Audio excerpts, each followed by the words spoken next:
तो आप किस अथी से? सच तक न्यूज़ है सर। सच तक न्यूज़ क्षेत्रीय न्यूज चैनल है कि लोकल, एकदम लोकल, एकदम बिहारी न्यूज़ चैनल है। फेसबुक वगैरह पे आता है? हाँ, उसी पे आता है सर। हाँ। कड़वे सवाल पूछूंगा मैं सर आपसे, सिर्फ भ्रष्टाचार पे सवाल होगा, तैयार है ना? क्या? सिर्फ भ्रष्टाचार पे सवाल होगा, तैयार है ना? अरे जो पूछना है पूछिए ना। भ्रष्टाचार के किसानों का आया था दुगुना कब होगा? अब बोलिए मोदी जी से जाके पूछे। नहीं, मोदी जी से नहीं पूछना है। देखिए, किसानों की आमदनी डबल करने के लिए केवल हम चाहें कि खेती करके और धान गेहूं पैदा करके किसानों की आमदनी कभी दूना नहीं हो पाएगी। इसके लिए किसान को ये सभी फसलों की के साथ साथ इनको बागवानी, मछली पालन, मुर्गी पालन, ये सब करना पड़ेगा। बिहार में सरकार बागवानी, मछली पालन, मुर्गी पालन के लिए सपोर्ट करता है क्या किसानों का? हाँ, हर जगह सपोर्ट करती है। इस पे हर सब्सिडी दे रही है भारत सरकार। हिंदुस्तान में सबसे ज़्यादा दयनीय स्थिति किस राज्य के किसानों का है?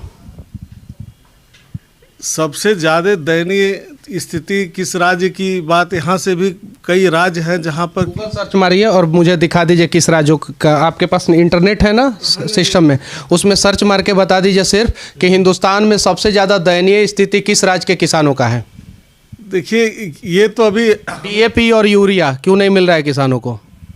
ये इसका डीएपी का एक्चुअल में अपने देश में प्रोडक्शन बहुत कम होता है। ये मैक्सिमम ये आता है हमें विदेश से, और जो इसका मेन सप्लायर था चाइना ने सीधे कह दिया कि हम एक्सपोर्ट इस साल नहीं करेंगे। 70 साल कांग्रेस रही, 7 साल से नरेंद्र मोदी जी हैं, और आज भी डीएपी के लिए हम चाइना पे निर्भर हैं। देश कैसे आगे बढ़ेगा? असल में इसका रॉ मटेरियल हमारे देश में उपलब्ध है ही नहीं है। जो हमारा पोटास आता है 100% विदेश से ही आता है। तो हमारे यहाँ ये डीएपी बनाने का जो भी या तो बनाया आता है, जैसे इफ़को ऐसी संस्था है कि जो डीएपी का हमारे पास 2 प्लांट है, जो 2 प्लांट में हम बनाते हैं डीएपी। लेकिन फिर भी इसकी यूपी में किसानों को डीएपी के लिए कोई दिक्कत नहीं हो रहा है, बिहार में किसानों को डीएपी के लिए दिक्कत हो रहा है, क्या रीज़न है? नहीं, यहाँ के रिक्वायरमेंट के हिसाब से जो प्लानिंग था उस हिसाब से डीएपी आ रहा है, और यहाँ लेट थोड़ा सा शुरुआत हुआ। तो अब डीएपी की काफ़ी उपलब्धता है। अभी हमारी आज के डेट में कम से कम 12 रेक ट्रांजिट में है, और ये सब 2-4 दिन में सारी डीएपी की रेक आ जाएगी। किसान मारामारी कर रहे हैं डीएपी के लिए। हमारे पास ऐसे अनेकों वीडियो हैं, अनेकों सबूत हैं। 1900 से लेके 3000 रुपया में डीएपी बिक रहा है ब्लैक में। जब डीएपी आ ही रहा है तो ब्लैक में क्यों बिक रहा है? क्या डीएपी ब्लैक में बेचवाने में आप लोगों का कोई हाथ तो नहीं?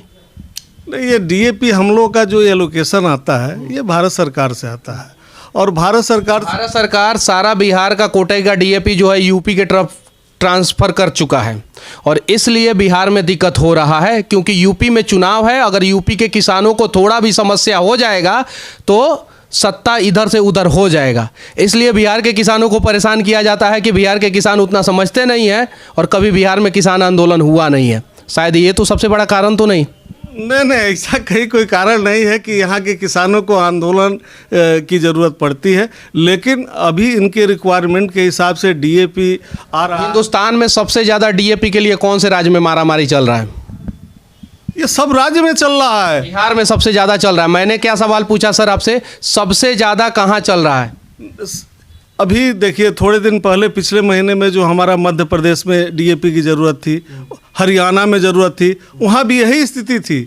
आज जब बिहार की ज़रूरत हुई तो यहाँ जितनी हमारी रिक्वायरमेंट है एकाएक जो डीएपी की आ गई, तो कोई भी जो सिप आता है या प्रोडक्शन होता है एकाएक तो हो नहीं पा रहा है।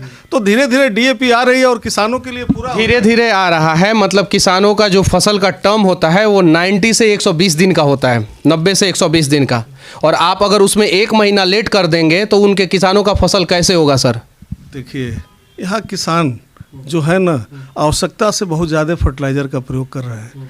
हम तो ये कह रहे हैं एक एग्रीकल्चर के स्टूडेंट या एग्रीकल्चर एक्सपर्ट होने के नाते कि अगर 2 साल तक खेत में डीएपी नहीं डाला जाए तो कोई फसल पर, कोई पैदावार पर उपयोग नहीं होगा। डीएपी डालते हैं 16 से 20% पौधे को मिलता है, रेस्ट जाके उसका फास्फोरस ज़मीन में फिक्स हो जाता है। तो इतना हमारे ज़मीन में डीएपी है कि अगर कहीं भी नहीं डालें, केवल हम एक पीएसबी फास्फोरस सॉल्बलाइजिंग बैक्टीरिया है, इससे बीज का या बिछड़ा का या मृदा का उपचार कर दे तो फिर हमें कोई ज़रूरत नहीं पड़ेगी कि हम डीएपी 2 साल तक भी नहीं डालेंगे तो हमें कोई दिक्कत नहीं। यूरिया के कालाबाजारी पे क्या कहना चाहते हैं?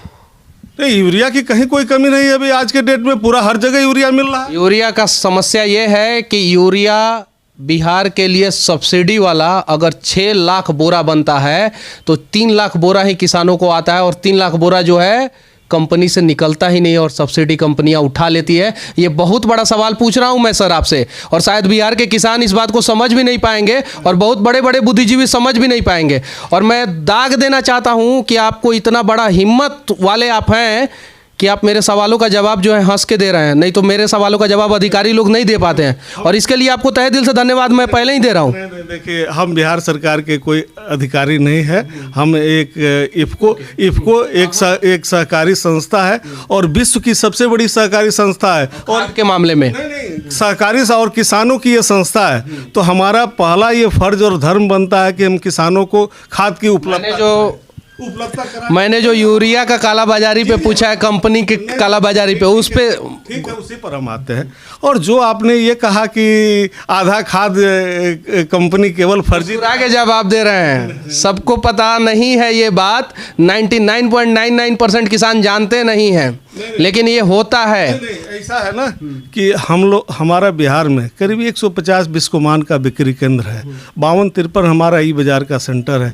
सब पर सरकार के द्वारा निर्धारित दर पर यूरिया और पॉस मशीन से अंगूठा लगा के किसानों के बीच में हम लोग बेचते हैं और देते हैं। पॉस मशीन से अंगूठा लगा के बैंक में भी खाता खुलता है, वहाँ पे भी फर्जीवाड़ा हो जाता है। यहाँ पे कोरोना का वैक्सीन जो है ना सबको देना है, जिसको नहीं पड़ा है उसके भी मोबाइल पे मैसेज आ रहा है। यहाँ पे यूरिया में भी वैसे ही होता है, पॉस मशीन का क्या लफड़ा होता है क्या नहीं वो सबको पता है। आप बताइए, यूरिया का कालाबाजारी कंपनियां किस प्रकार से करती है? सिर्फ सिंपल सा सवाल, उसका जवाब दे दीजिए। नहीं, कंपनियां कहीं भी यूरिया की कालाबाजारी नहीं कर सकती। अच्छा, इस पे सीबीआई जांच बैठना चाहिए कि नहीं? यूरिया एक नहीं, ठीक है, कंपनियां ईमानदार है, यूरिया की कालाबाजारी बिहार में नहीं पूरे देश में नहीं हो रही है, लेकिन यूरिया की कालाबाजारी पे एक बार सीबीआई जांच बैठना चाहिए कि नहीं बैठना चाहिए? दूध का दूध, पानी का पानी करने के लिए सिर्फ किसानों में एक मैसेज जाएगा कि सरकार हमारा आय दुगुना कर रहा है और यूरिया का कालाबाजारी कहीं नहीं हो रहा। सिर्फ आप एक शब्द बोलिए कि यूरिया पे एक बार सीबीआई जांच बैठना चाहिए कि नहीं? नहीं, यूरिया पर सीबीआई जांच की क्या जरूरत है? कालाबाजारी जो कंपनी कह रहे हैं कि कंपनी सब्सिडी खा रही है, ये सरासर गलत है। कोई कंपनी सब्सिडी नहीं, जो कंपनी का रेक से माल आता है इसका सारा प्रूफ रहता है, सारा कुछ रहता है। और हमारे यहाँ ये रेलवे से हम चोरी। पिछले साल यूरिया का मारामारी हुआ था पूरे बिहार में, पिछले साल जबरदस्त।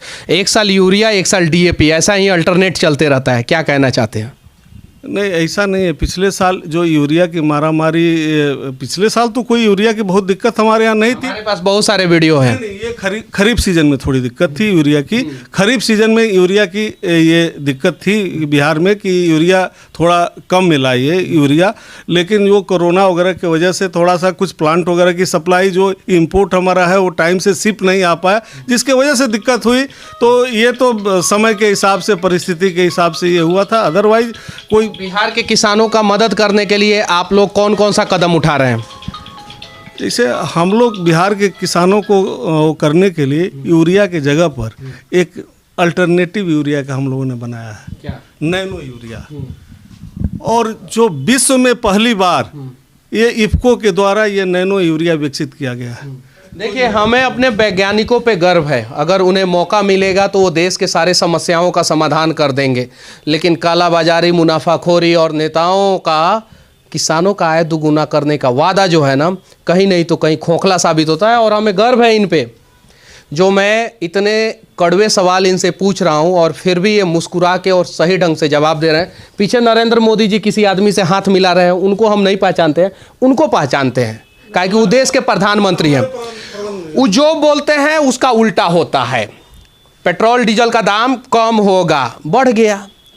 2 करोड़ लोगों को हर साल रोजगार देंगे। 7 साल से प्रधानमंत्री हैं, 14 करोड़ लोगों को रोजगार दिए कि नहीं दिए, 14 करोड़ का खा गए, ये बात सबको पता है। महंगाई कम होगा, हुआ नहीं, ज़्यादा हो गया। किसानों का आय दुगुना होगा, दुगुना नहीं किसानों का आय हुआ, लेकिन डीएपी और यूरिया का रेट दुगुना हो गया। हालांकि कांग्रेस वाले को मुस्कुराने की ज़रूरत नहीं है, उन्होंने भी पिछले 70 साल में कुछ अच्छा नहीं किया है और किसानों की स्थिति पहले भी दयनीय थी, आज भी दयनीय है। बस ऐसे ऐसे अधिकारियों को अगर स्वतंत्र कर दिया जाए और कह दिया जाए कि आप ईमानदारी से काम करो, हमें आपसे कोई कमीशन की जरूरत नहीं है, तो शायद ये लोग देश के किसानों का दिशा और दशा दोनों बदल देंगे और देश के किसानों का 1 साल में आय दुगुना हो जाएगा। यूरिया का कालाबाजारी किस प्रकार से होता है, डीएपी का कालाबाजारी किस प्रकार से होता है और किस प्रकार से बिहार का यूरिया और डीएपी जो है उत्तर प्रदेश और दूसरे चुनावी राज्यों में जा रहा है, इस पर एक बार जांच बैठना चाहिए, ताकि भोले भाले किसान बिहार के परेशान हैं और यूरिया के लिए दर दर की ठोकरें खा रहे हैं और उन्हें समस्याएं हो रही है। ज़रा सोचिए कि एक किसान सोचता है कि इस बार पैदावार अच्छे ढंग से होगा तो अगली बार मैं अपनी बेटी का शादी करूंगा, और उसकी बेटी का शादी नहीं होता है और उसके यूरिया और डीएपी का कालाबाजारी करने वाला फॉर्च्यूनर पे घूमता है और नई नई कंपनियों को खोलता है और शेयर बाजार में पैसा इन्वेस्टमेंट करता है और विदेश का ट्रिप करता है और विदेशों में कंपनियों को खोलता है। पहले मुगलों ने देश को गुलाम किया, फिर अंग्रेजों ने किया, फिर कांग्रेसियों ने किया, अभी भाजपाइयों ने किया है। कब हम आज़ाद होंगे, हमारी मानसिकता कब आज़ाद होगी, ये सोचना पड़ेगा हम लोगों को, और तब जाके जो है शायद किसानों का आय दुगुना होगा। किसानों का आय दुगुना करने की बात करने वाली सरकार कहती है कि बागवानी करे, मछली पालन करे और दूसरा कन्वेंशनल जो पौधा होता है उसे न लगाए, ट्रेडिशनल पौधा होता है उसे न लगाए, जिसमें ज़्यादा मुनाफा होता है उसे लगाया जाए। लेकिन बिहार की स्थिति उलट है। बिहार में इस प्रकार के किसी भी चीज़ के लिए सपोर्ट नहीं होता है। अगर होता है तो नेता या नेताजी का चमचा या दलाल, उन्हीं लोगों को सपोर्ट दिया जाता है और वो भी कमीशन के साथ, नहीं तो नहीं मिलता है। मछली पालन में कमीशन देना है, बागवानी में कमीशन देना है, यहाँ तक कि पशु शेड जो बिहार में बन रहा है उसमें कमीशन देना है, और यूरिया का टान हो जाता है तो उसमें कमीशन देना है, और डीएपी के लिए अभी तो पूरा बिहार में हाहाकार मचा हुआ है, सबको सच्चाई पता है। बस विधानसभा में एक अध्यादेश पास होना चाहिए कि जिस भी किसान के पास जितना भी खेत है उस हिसाब से उसको डीएपी अलाउ होना चाहिए, यूरिया अलाउ होना चाहिए। हालांकि नैनो यूरिया आ चुका है और इसके लिए हम इफ्को के जितने भी साइंटिस्ट हैं उनको धन्यवाद देना चाहते हैं, क्योंकि ये दुनिया में पहली बार जो है हिंदुस्तान में इफ्को के साइंटिस्ट ने डेवलप किया है और डीएपी पे भी काम चल रहा है। बस यही कहेंगे कि इस साल डीएपी का जो मतलब टान है वो कब खत्म हो जाएगा? बस 1 सप्ताह में ये डीएपी की जो जितनी रेक बिहार के लिए निकली है सारी रेक 2 दिन 4 दिन में अराइवल हो जाएगी, तो डीएपी की दिक्कत नहीं रहेगी। समस्या थोड़ी सी आई अभी, जो एक साइक्लोन आया था जिसकी वजह से 4 दिन हम लोग का प्लांट लोडिंग नहीं हो पाया ये उड़ीसा में। तो अब लोडिंग हमारी शुरू हो गई है, रेक आना भी शुरू हो गया है, तो ये 1 सप्ताह के अंदर हमें लगता नहीं है कि कहीं डीएपी की। चलिए 1 सप्ताह के अंदर अगर बिहार के किसानों का समस्या का समाधान हो जाएगा तो मैं इसी कुर्सी पे आऊँगा और यहीं पे बैठ के जो है मैं आपका इंटरव्यू लूँगा और यहीं से आपकी बातों को जो है ना बिहार के किसानों को दिखाऊंगा। चूँकि हम लोग सर हमें आपसे कोई दुश्मनी नहीं है, इस कुर्सी से हम सवाल किए हैं सर। अगर हमारा कोई भी बात बुरा लगा हो तो माफ़ी चाहता हूँ। कोई बात बुरा नहीं लगा है, आपका बात एकदम जेन्युइन है। हम लोग भी किसान के ही बेटे हैं और किसान की समस्या से वाकिफ़ है। हमने फील्ड में काम किया है और किसानों के साथ रह के हम लोगों ने उसके गांव में घूमे हैं, सब देख रहे हैं। किसानों की स्थिति से हम लोग वाकिफ़ हैं, तो हम लोग ये नहीं चाहते हैं कि उनको खाद के लिए दर दर की ठोकर खाना पड़े। इसीलिए तो हम लोगों ने खुद अपना ओन सेंटर खोला है जो 150। एक और मैं बात कह देना चाहता हूँ, हर एक ऑफिस में ऐसे अधिकारी होने चाहिए, कड़वे सवाल हो या मीठे सवाल हो जवाब देना पड़ेगा। बहुत सारे ऑफिस में हम लोग जाते हैं तो अधिकारी डर के मारे भाग जाते हैं, कहते हैं कि नहीं मनीष कश्यप आया है कुछ भी पूछ देगा। अरे हम बिहार के लिए लड़ रहे हैं, कोई अपने लिए नहीं लड़ रहे हैं। और आपको तो तहे दिल से धन्यवाद सर। और आखिरी में आपके लिए एक ही शब्द कहूँगा, जय हिंद सर।